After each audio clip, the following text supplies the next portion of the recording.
ഇതെല്ലാം കണക്കിലെടുത്തുകൊണ്ട് തൻ്റെ രാജ്യത്തെ ജനങ്ങൾക്ക് സുഖമായി നടക്കത്തക്കവണ്ണം രാജ്യമെമ്പാടുമുള്ള റോഡുകൾ തുകൽ കൊണ്ട് മൂടാൻ അവൻ തൻ്റെ ഭൃത്യന്മാരോട് കൽപ്പിച്ചു.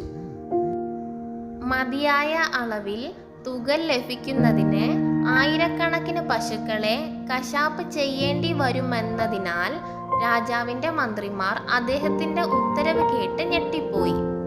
അതിനും വലിയ തുക ചെലവാകും.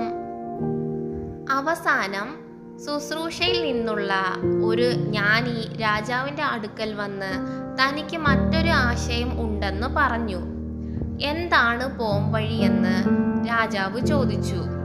റോഡുകൾ തുകൽ കൊണ്ട് മൂടുന്നതിന് പകരം നിങ്ങളുടെ പാദങ്ങൾ മറയ്ക്കാൻ ഉചിതമായ ആകൃതിയിൽ ഒരു കഷ്ണം തുകൽ മുറിച്ചുകൂടെ?